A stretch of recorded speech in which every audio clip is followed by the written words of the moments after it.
Welcome back to Occupy the Media. To join the conversation, call us at 877-575-FSTV. Throughout the show, we've been talking about how cities are banning people from sleeping outside without any type of coverings, and we want to know what you think about this trend. But in this segment, the corporate media, the 1% media, has been known to spin stories to favor the 1%, but let's take a look at how these stations are covering the issues that impact the rest of us. And joining us for this segment via Skype is Janine Jackson. She's the program director at Fairness and Accuracy in Reporting, a media watchdog group. Thanks for joining us, Janine. It's my pleasure. So not too long ago, the media industry was dominated by a few networks and a few major newspapers. Journalists were trained to report for everyone, for a broad spectrum. And even though things have changed a little bit since then, one thing's for sure, there's still a lack of diversity within the industry. And Janine, the rise of the internet and all of these online publications were supposed to, some thought it would increase the amount of diversity in media, but a new report has shown that that's not exactly the case. Well, what I have done and what FAIR has done is just to look at this transition to digital media, because many of us saw it as an opportunity. Okay, news outlets that we've become used to are going to be transitioning. They're all looking for a new pay structure, for new formats. And we thought it's being described as a crisis for journalism, but for progressive activists, it also seemed like an opportunity. It seemed like while we're talking about what do we want to preserve about journalism as we move to the digital sphere, this seemed like a chance to incorporate diversity as one of journalism's core values. And so there was a survey done of different, the larger online news outlets, and so what did it find in terms of the makeup of their staff? There's no single survey. In fact, the lack of data and the lack of people's interest in trying to look at gender diversity and racial ethnic diversity in new media is part of the problem. There are a couple of reports from the American Society of Newspaper Editors, from the Gender Report, and to boil it down, what they find is that in terms of representation of people of color as reporters and as sources in stories, and in terms of representation of women, new online media are really not doing a better job than so-called legacy media. So really, it's just a story of a missed opportunity as far as I'm concerned. Well, and I'll bring this back to the table here in a second, but Janine, what's your take on these findings? Is there one reason for why we haven't seen growth in diversity at these smaller, supposedly more nimble online media outlets than in the traditional large media organizations? Why hasn't that blossomed or developed in that? Well, I think sphere? It depends on how you look at it, and part of it is that we're no longer relying. There's kind of a myth that there used to be one newspaper or one TV show that you could go to, and that would really give you a well-rounded and inclusive picture of the world. That's never been true.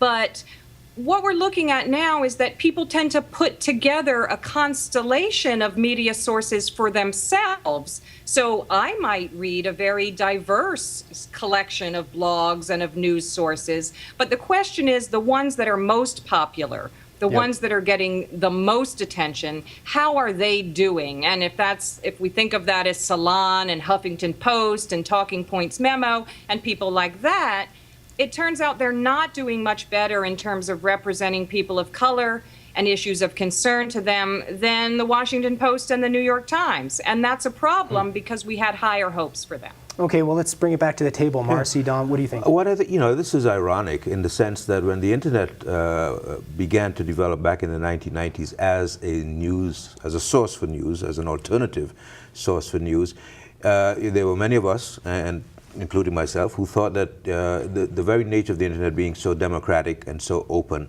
that it would, in fact, embrace diversity. The lower barrier to entry, there aren't the same gatekeepers as there were before. We knew it was a low barrier to entry for entrepreneurs who wanted to go into media, but also for media workers themselves. And now we're seeing that as the internet has matured, we're now 12 years into the new century. This is quite shocking to me because you would have thought that the trend would have gone in the other direction. Well, yeah, and you would have thought of that, but does this sort of just expose a case where it wasn't necessarily a bias at the top ranks of these organizations that were preventing minorities from rising or females from rising through the ranks, but something to go back to why in our society people of color and women aren't as likely to enter into this field? Maybe there's just not enough qualified candidates. No, there are a lot of qualified candidates out there. I mean, that's not the problem. The problem is not a lack of competent journalists of color. You know, this is. I want to applaud FAIR for shining a light on this issue, because this is very much overlooked. While the major organizations of professional journalists, like the National Association of Hispanic Journalists and African American journalists, have focused on this issue in terms of legacy media, they have not really brought any pressure to bear on new media, and now is the time to do that. Well, and I think it's really a shame that there isn't more diversity in the media. I know Trayvon Martin brought so much attention to issues that have for so long been of major concern in African American communities. And I remember here on the show we showed a clip where there was one guy who was being interviewed by Don Lemon on CNN, and he said, "Don, it's thanks to you and thanks to other black reporters that we're talking about this on a national level, and if it wasn't for for Don Lemon, then we wouldn't talk about it." We have about a minute left. I'm going to throw it back to you, Janine, for the final word. Why is it important to have media outlets that are diverse? Well, I think racism and exclusion are a problem in whatever institution we find them, and media should be no different.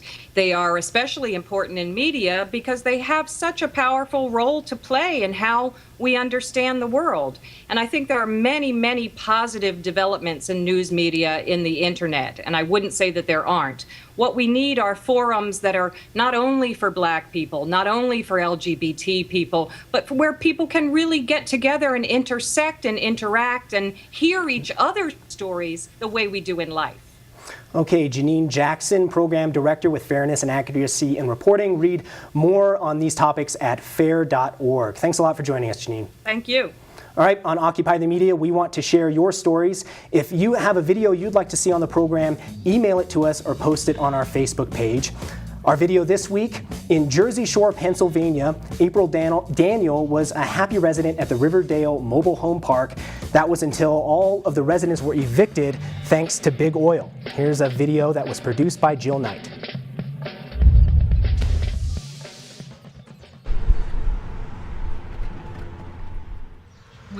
We wanted it to be our home. This is what we called home for 4 years. We had to move out of here because Aqua America bought the land.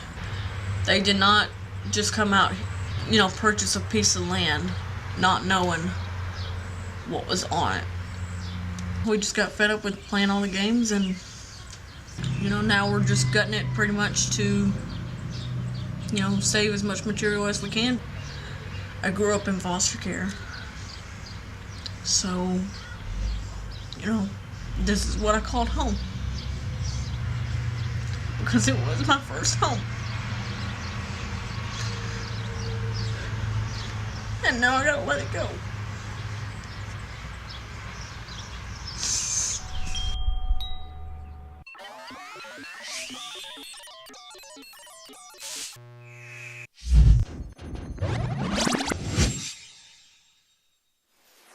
Hello, I'm Antoinette June with your Occupy update. Occupy Detroit will be leading a We Shall Not Kill motorcade on Sunday, June 24th from 4 p.m. to 6:30 p.m. The motorcade will be led by 20 hearses and will wind through parts of Detroit as part of an effort calling for an end to violence in the city. For more information about this event, please visit occupy-detroit.us.